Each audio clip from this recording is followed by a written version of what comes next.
மீனம் மீன ராசியில் இருக்கக்கூடிய அனைத்து அன்பர்களுக்கும் நண்பர்களுக்கும் அன்பார்ந்த மனமார்ந்த வணக்கத்தை உங்கள் ஜோதிடர் செல்வன் இந்த இடத்துல தெரிவித்துக் கொள்கிறேன்.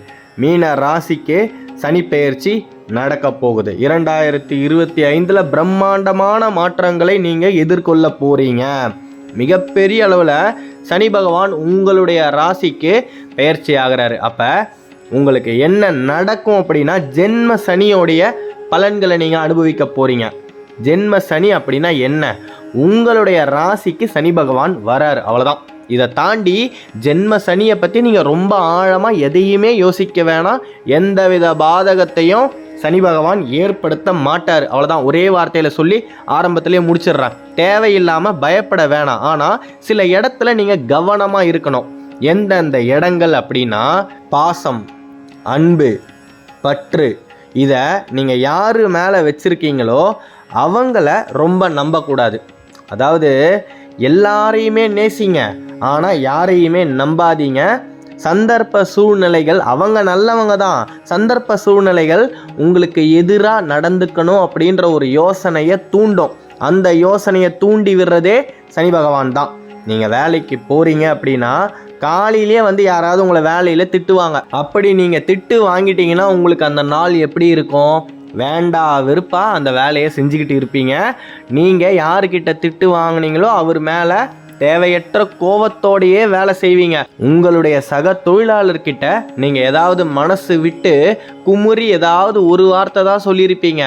அந்த ஒரு வார்த்தை 400 வார்த்தைகளாக அவருடைய காதுக்கு போய் சேரும். அப்போ தேவையில்லாமல் ஒரு மனஸ்தாபங்கள் உங்களுக்கு வேலைகளில் ஏற்படும். யார் உங்களை காலையில் திட்டுறாங்களோ அவங்க மூலமாக சனி பகவான் வராருன்றதை தயவு செய்து புரிஞ்சிக்கிட்டு நீங்கள் பாட்டுக்கு உங்கள் வேலையை பார்த்துக்கிட்டே இருங்க. அதாவது உயரத்திலிருந்து நீர் வீழ்ச்சி விழும்போது அது கவலையே படாதான். பள்ளத்தை நோக்கி நாம் போகிறோமே அப்படின்னு. பள்ளத்தில் விழுந்ததுக்கப்புறம் அதற்கான பாதை வந்ததுமே நிம்மதியாக நெஞ்சை நிமித்திக்கிட்டு அப்படியே வேகமாக ஓடுமா. அதை போல் நீங்கள் இருக்கணும். நீர் வீழ்ச்சியை போல் உங்களுடைய சிந்தனைகள் இருக்கணும். யார் வேணாலும் உங்களை என்ன வேணாலும் சொல்லட்டும், உங்களுடைய வேலையை பார்த்துக்கிட்டு நீங்கள் உங்கள் பாதையில் போய்கிட்டே இருங்க. மிகப்பெரிய மாற்றங்கள் நடக்கும். ஆமாம், சனி பகவானுடைய பார்வை 10வது இடத்துல விழுது. 10ல் ஒரு புண்ணியமாவது இருக்கணும் அப்படின்னு சொல்லுவாங்க. 10ல் உங்களுக்கு சுக்கிரன் இருக்கார். அதாவது சுக்கிரன் இருக்கும் பொழுது எப்பேற்பட்ட அசுப காரியங்களும் சுப காரியங்களாக மாறியே தீரும். சனி பகவான் உங்களுக்கு தண்டனையை கொடுக்கணும்னு நினச்சிட்டாருன்னா அவர் கொடுக்கக்கூடிய தண்டனையை சுக்கிரனால் தடுக்க முடியாது. அதிலிருந்து உங்களை காப்பாற்ற முடியும். எப்படி காப்பாற்றுவார் அப்படின்னா, உங்களுடைய கோபத்தை யார் தூண்டுறாங்களோ அவங்க கிட்ட நீங்கள் அமைதியாக இருக்கணும் அப்படின்னு உங்கள் மனசுலேயே ஒரு அசிரி மாதிரி தோணும். அந்த இடத்துல நீங்கள் அமைதியாக இருந்துட்டீங்கன்னா நிகழக்கூடிய ஆபத்தான விளைவுகளில் இருந்து உங்களால் தப்பிக்க முடியும். இவ்வளோதான் சூட்சமம். நாம் நம்முடைய சமநிலையில் இருந்துக்கிட்டே இருக்கணும் வரக்கூடிய 2.5 ஆண்டு. அப்படி இருக்கும் பொழுது நீங்கள் எடுக்கக்கூடிய முடிவுகளில் உங்களால் நிச்சயமாக ஜெயிக்க முடியும். நினைத்த காரியத்தை எந்த விதமான தடைகளும் இல்லாமல் செய்ய முடியும். தயவு செய்து நீங்கள் எந்த கோவிலுக்கு போனாலும் அந்த கோவிலுக்கு வெளியே இருக்கக்கூடிய ஏழைகளுக்கு பிச்சை போடுங்க. பிச்சை போடும் பொழுது நீங்கள் நின்றுக்கிட்டு போடக்கூடாது. அவங்க உட்கார்ந்து தான் கேட்பாங்க. அவங்களுடைய உயரத்திற்கு நீங்களும் தரையில் அமர்ந்து தயவு செய்து கொடுங்க. அப்படி கொடுக்கும்பொழுது சனி பகவானுடைய கருணைக்கு நீங்கள் ஆளாவீங்க. மிகப்பெரிய மாற்றங்கள் நடந்தே தீரும். இதில் எந்த விதமான மாற்று கருத்துமே கிடையாது. அதாவது மீன ராசியில் மட்டும் பிறக்கவே கூடாது. 12 ராசிலேயே கஷ்டப்படக்கூடியது மீன ராசி தான். கண்டிப்பாக அப்படி கிடையவே கிடையாது. தெய்வம் எந்த அளவுக்கு உங்களுக்கு பரீட்சைகளை கொடுக்குதோ அந்த அளவுக்கு நீங்கள் வாழ்க்கையில் மேம்பட்டுக்கிட்டே இருப்பீங்க. பக்குவம் அடைய அடைய மேலும் மேலும் உங்களை யாருமே ஏமாற்ற முடியாது.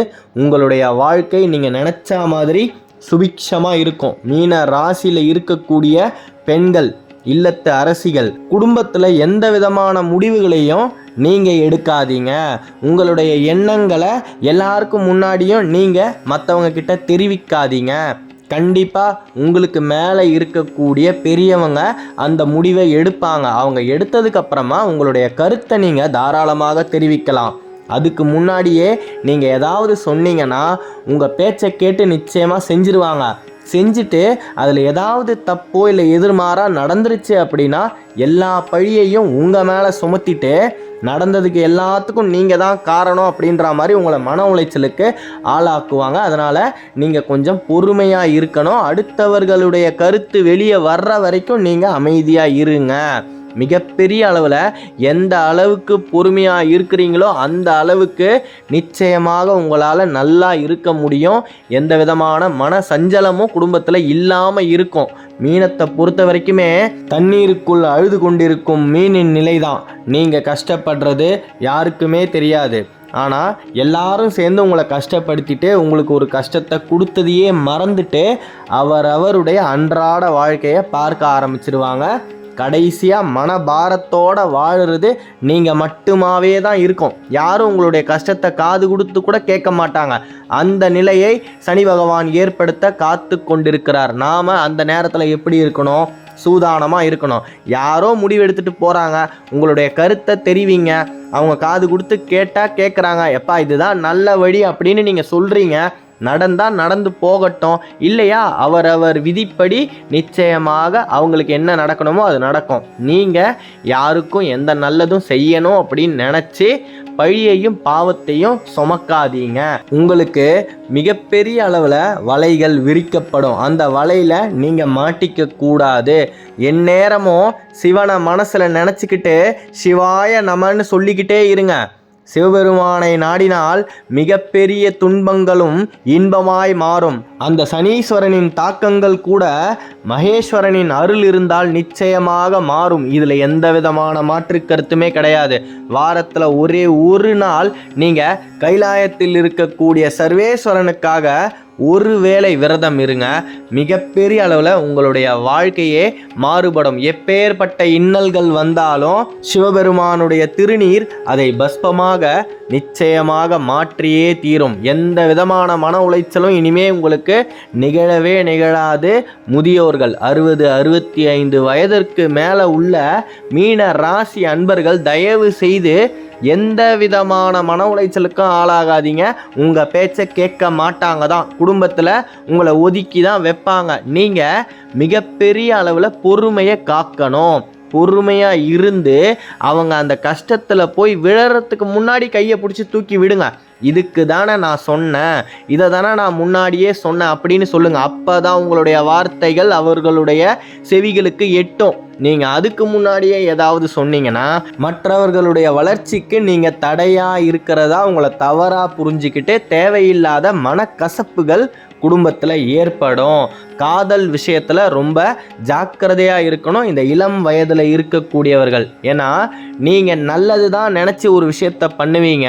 அது உங்களுடைய காதலருக்கு எப்படி தோன்றும் அப்படின்னா நீங்கள் அவங்க கெட்டு போகிறதுக்கு சில காரியங்களை முன் வந்து செய்கிற மாதிரி நினச்சிக்கிட்டு தேவையில்லாமல் உங்ககிட்ட இருந்து அவங்க பிரிஞ்சு போகணும் அப்படின்ற அளவுக்கு கூட சில முடிவுகளை எடுப்பாங்க. அதனால் பொறுமையாக இருங்க. அவங்களே வந்து ஏதாவது ஆலோசனை கேட்டால் மட்டும் உங்களுக்கு தெரிஞ்சதை சொல்லுங்கள். மிகப்பெரிய அளவில் எந்த அளவுக்கு பொறுமையை காக்குறீங்களோ அந்த அளவுக்கு இந்த ஜகத்தையே மீனத்தால் ஆள முடியும். பொறுத்தார் பூமி ஆழ்வார், அவ்வளோதான். ஒரே வார்த்தையில் சொல்லி முடிச்சிடலாம். நீங்களா எந்த விதமான ஒரு உதவியையும் முன் வந்து செய்ய வேண்டாம். உங்களை நாடி வருபவர்களுக்கு நீங்கள் செய்யுங்க. யாரையும் தேடி போய் செய்யாதீங்க. 2025 இருந்து 2027 வரைக்கும் இந்த 2 வருடங்கள் எந்த விதமான கடனையும் வாங்காதீங்க. அத்தியாவசிய கடனாக இருந்தால் மட்டும் 1க்கு 4 முறை யோசிச்சுட்டு கடன் வாங்குங்க. முக்கியமாக அடுத்தவர்களுக்காக எந்த விதமான கடனையும் வாங்காதீங்க. நீங்கள் வாங்கக்கூடிய கடன் நிச்சயமாக பல மடங்காக பெருகக்கூடிய சூழ்நிலை இருக்குது. அதனால் கடன் வாங்குவதை முற்றிலும் தவிர்த்துடுங்க. யாராவது உதவி கேட்டு வந்தால் கூட நான் உதவி செய்யக்கூடிய நிலையில் இல்லை அப்படின்னு தாராளமாக அவங்க கிட்ட உண்மையை சொல்லுங்க. ஏன்னா மீனத்துக்கிட்ட யாராவது கடன் வாங்கினா மீனத்தையும் மறந்துடுவாங்க, வாங்கிய கடனையும் மறந்துடுவாங்க.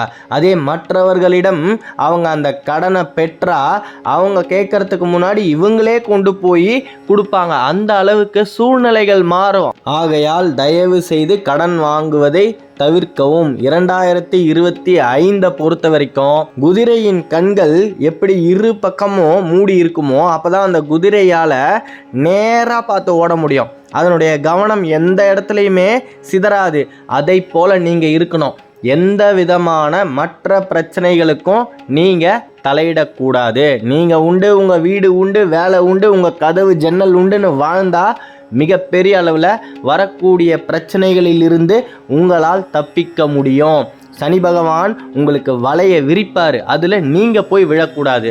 அவர் எந்த விதமான கஷ்டங்களையும் நிச்சயமாக கொடுக்கவே மாட்டார். கஷ்டம் இருக்கக்கூடிய சூழ்நிலைகளை ஏற்படுத்துவார். அந்த சூழ்நிலையை தாண்டி தவிர்த்துட்டு போகிறது தான் உங்களுடைய சாமர்த்தியம். மிகப்பெரிய அளவில் இந்த காணொளி மூலமாக உங்களுக்கு ஒரு நம்பிக்கையும் புத்துணர்ச்சியும் வந்திருக்கும் அப்படின்னு நான் நம்புகிறேன். அடுத்த காணொளியில் விரைவில் சந்திப்போம். மீன ராசியை பற்றி நீங்கள் தொடர்ந்து தெரிஞ்சுக்கணும் அப்படின்னா இந்த சேனலை சப்ஸ்கிரைப் பண்ணிக்கோங்க. நமச்சிவாய வாழ்க, நாதந்தாள் வாழ்க, இமை பொழுதும் என் நெஞ்சில் நீங்காதான் தாழ்வாழ்க. நன்றி.